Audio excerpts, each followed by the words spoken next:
Stipe Miocic is the greatest heavyweight of the UFC. And the reason I say this is because ever since Stipe came into the UFC, he's never had an easy fight. His first fight in the UFC was against a guy named Joey Beltran, and that gentleman put up quite a fight against Stipe. It went all three rounds. That guy had an incredible chin, was incredibly tough. Stipe was not able to put him away, and considering what we know of Stipe later, even his first fight in the UFC was incredibly tough. He then fights a kickboxer named Philip DeFries that to this day is still able to fight in the top leagues and top organizations and hold his own very well. He fought another kickboxer named Chain Del Rosario, which was a really tough fight and just a very tough opponent for Steve.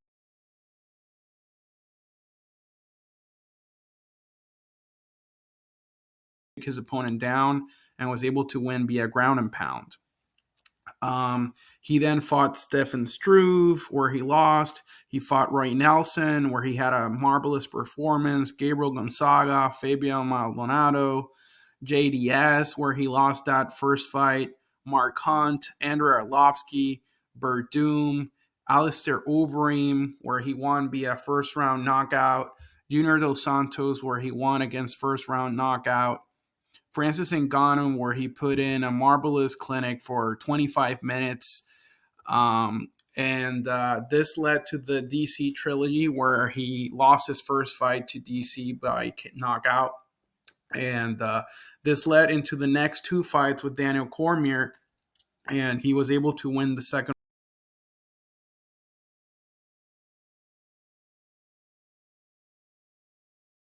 Sure, he lost his second fight to Francis Ngannou, but Stipe was 38 years old at this time. He wasn't in his prime anymore. The same cannot be said for Francis. Francis was in his prime, being 34 years old at the time that they fought.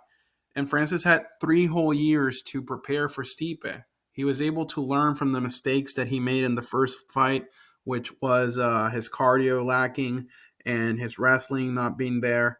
And he was able to get to a point where he was able to stuff takedowns, and his cardio was better for the second fight. So, he was able to win that fight. But even in that second fight, Francis in an interview said that he knew that he could still lose that second fight to Stipe because Stipe was that good.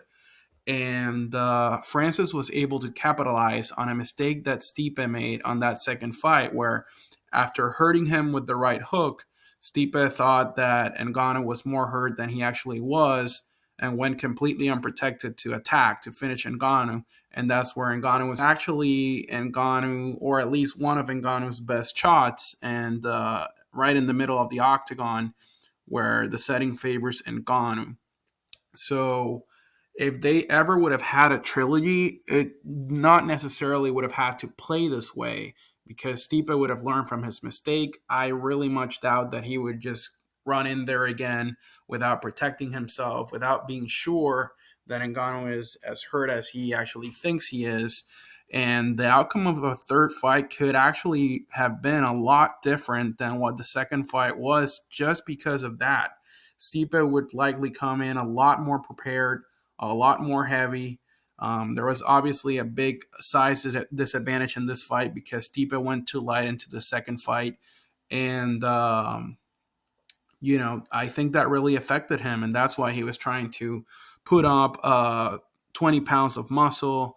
And this may have actually made a big difference. I'm not saying that Stipe would have been able to take Ngannou down, but Stipe has a lot of advantages over Ngannou. He's faster. His punches are straighter, which, they have thus more likelihood of actually landing. Stipe has naturally better cardio, and by virtue of being lighter, likely. He has better wrestling, being an NCAA champion in wrestling. Stipe has a great chin. In both of those fights, he took some incredible shots that not a lot of people would have been able to take. And that's what actually even allowed him to be able to fight Ngannou in the first place. His fight IQ is likely higher than Ngannou's. even though Ngannou did do everything that he needed to do to win the second fight, it's a situation where if these two guys fought 10 times, it's not a guarantee that Ngannou would win, all 10 times, like people are making assumptions like about. Um, just because Ngannou won that second round, that second fight, I mean.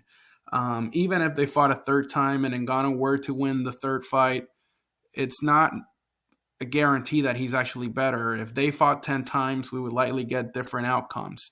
Stipe is that well rounded and that good of a fighter. And sure, he's going to turn 42 this year, so he shouldn't be anywhere near his prime.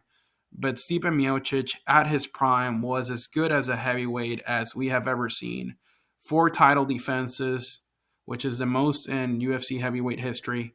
3 of them in a row, which is also the most in UFC heavyweight history. He's got the most significant strikes landed in UFC heavyweight history. He's got the most post-fight bonuses in UFC heavyweight history. And it's a real shame that he hasn't fought in this long. In 2021, after that brutal knockout, he needed some time off.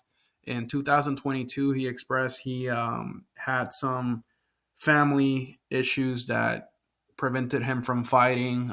His father passed away, and that likely had to do with it. And he was ready to go in 2023.